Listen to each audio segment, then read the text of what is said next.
मोहतरम नाजरीन, आज की वीडियो में हम जानेंगे हूरों की दुनिया के बारे में। कुरान मजीद और अहादीस में हूरों का तज़किरा कहाँ और कैसे किया गया है, उनकी खुसूसियात और तफसीलात क्या हैं, वो किस चीज़ से तख्लीक किए गए हैं, उनके हुस्न की ताकत और किरदार की खुसूसियात, उनके जिस्मानी औसाफ और दिलकशी की कुरान और हदीस में मौजूद वजाहतें बयान करेंगे। क्या जन्नत के मुख्तलिफ दर्जात में मुख्तलिफ हूरों का तस्वर मौजूद है? किन लोगों के लिए हूरें मखसूस हैं? जन्नत में हूरों के साथ मर्दों का क्या ताल्लुक होगा? जन्नत में अहले ईमान और हूरों के दरमियान लोगों की नौयत क्या होगी? हूरों का किरदार जन्नत में कैसा होगा? हूरों की तादाद और जन्नत के मर्दों के लिए वादे क्या होंगे? औरतों का मकाम और हूरों का मुआवजा कैसा रहेगा? खुश आमदीद हूरों की दुनिया में, एक ऐसी जगह जहाँ ख्वाब हकीकत बनते हैं और हमें हर लम्हा मोहब्बत की एक नई कहानी सुनाता है। क्या आपने कभी सोचा है कि क्या ये वाकई हूरें होती हैं? उनकी दुनिया कैसी होती है और हमारी जिंदगी में कैसे असर अंदाज होती है? आज हम आपको लेकर जाएंगे उस जादुई हलम में जहाँ हर एक हूर की कहानी में एक अलग दास्तान सुनाती है। उनकी खूबसूरती, उनके राज और वो मोहब्बत जो उनके वजूद में बसी होती है, ये सब कुछ आपके दिल को छू लेगा। हम दरियाफ्त करेंगे उन ख्वाबों को जो आपके दिल को छूते हैं। क्या वो सिर्फ दास्तानें हैं या हकीकत के करीब? आपके जहन में उठने वाले सवालात के जवाबात तलाश करने का वक्त आ गया है। तमाम दोस्तों से गुजारिश है कि हमारे चैनल सईदा वॉइस को सब्सक्राइब कर दें और इस सफर में हमारे साथ शामिल हो जाएं। हूरों की दुनिया में खुश आमदीद, जहाँ हर लम्हा आपकी रूह को नई रोशनी देगा। हूर एक अरबी लफ्ज है जिसका मतलब है खूबसूरत या हसीन। इसका बुनियादी इस्तेमाल इस्लामी माकूल में होता है, जहाँ ये जन्नत की मखलूकात की तरफ इशारा करता है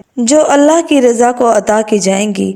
हूरें खास तौर पर इनफरादी ख्वाहिश की नुमाइंदगी करती हैं जो इंसान के दिल में होती है। हूरें खास तौर पर जन्नत में मौजूद होती है। इस्लामी रवायात के मुताबिक जन्नत एक ऐसी जगह है जहाँ बंदों को अल्लाह ताला की रजा के तहत इनामात दिए जाएंगे। हूरें इस दुनिया में मौजूद नहीं हैं, वो एक रूहानी और मिसाली दुनिया में रहती हैं। हूरें इस दुनिया में मौजूद नहीं हैं, वो एक रूहानी और मिसाली दुनिया में रहती हैं जो दुनियावी जिंदगी से बालातर है। ये दुनिया इंसान के हवास से मावरा है, जहाँ हर चीज का अमल और खूबसूरत है। कुरान मजीद और हदीस में जन्नत की नेमतों के साथ हूरों का भी जिक्र आया है। हूरें जन्नत की हसीन तरीन मखलूक है जिन्हें अहले ईमान के लिए तैयार किया गया है। कुरान मजीद में मुतअद्दिद मकामात पर हूरों का जिक्र किया गया है, जैसे सूरह दखान में उन्हें नेक बेवियां कहा गया है। हम उन्हें बड़ी बड़ी आंखों वाली हूरें अता करेंगे। इसी तरह सूरह रहमान में हूरों को मरजान यानी मोती उससे तशबीह दी गई है। अहादीस में भी उनकी सिफात का जिक्र मौजूद है, जैसे उनकी सिफात और उनकी दिलकशी को बयान किया गया है। हूरों को खुसूसी हुस्न और लताफत से तख्लीक किया गया है। वो बेइंतहा खूबसूरत, नरम मिजाज और वफादार होंगे। इस्लामी रवायात में उन्हें मोती जैसी साफ, शफाफ, लतीफ जिस्म की मालिक बनाया गया है। अहादीस में उनके हुस्न की वजाहतें करते हुए कहा गया है कि उनके दिल और जिस्म इतने शफाफ होंगे कि उनकी हड्डियों का मांस तक नजर आएगा। इससे उनकी बेपनाह खूबसूरती का मुआजना होता है। जन्नत में दर्जात से भी उनका ताल्लुक है। मुख्तलिफ दर्जात में मुख्तलिफ नेमतें होंगी और हूरें उनमें से एक होंगी। जन्नत के आला दर्जे में रहने वाले अफराद और ज्यादा खूबसूरत और तादाद में ज्यादा हूरें अता की जाएंगी, जबकि निचले दर्जात में उनकी तादाद कम हो सकती है।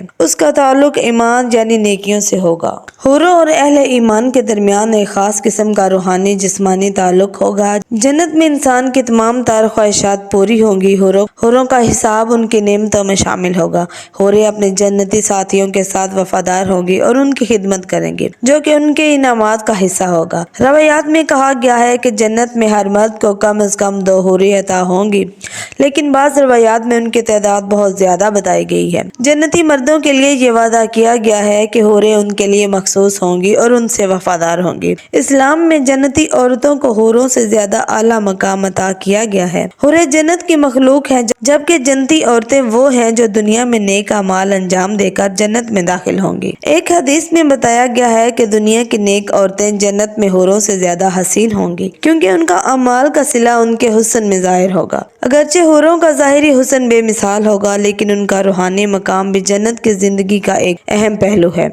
یہ اپنی ساتھیوں کے لیے سکون اور آرام کا باعث بنے گی۔ ان کی رفاقت جنت کی زندگیوں کو مکمل کرے گی۔ جنت کی زندگی میں حوروں کا کردار نہ صرف ساتھی بننے تک محدود ہوگا بلکہ جنت کی دیگر نعمتوں کے ساتھ ایک خاص راحت اور خوشی کا ذریعہ ہوں گے۔ ان کا کردار جنت میں اللہ کی رضا کے ساتھ جڑا ہے اور وہ جنتی لوگوں کے لیے مسرت کا باعث بنے گی۔ مختلف اسلامی حکایات میں بے فکر حوروں کی مسرت پر مختلف تشریحات پائی جاتی ہیں۔ بعض علماء حوروں کو جنت کی علامتی مخلوق سمجھتے ہیں جو کہ جنت کی بے شمار نعمتوں کی نمائندگی کرتی ہیں، جبکہ بعض علماء کے نزدیک حوریں ایک حقیقی مخلوق ہیں جو اہل ایمان کے لیے تیار کی گئی ہیں۔ حوروں کا تعلق انسان کے نیک اعمال اور جنت میں اس کے درجات کے ساتھ جڑا ہوا ہے۔ جنت میں زیادہ نیک اعمال والے افراد کو زیادہ حوریں عطا کی جائیں گی۔ اللہ نے ان کی عظمت اور حسن کو نیکی اور تقوی کے انعام کے طور پر مخصوص کیا ہے۔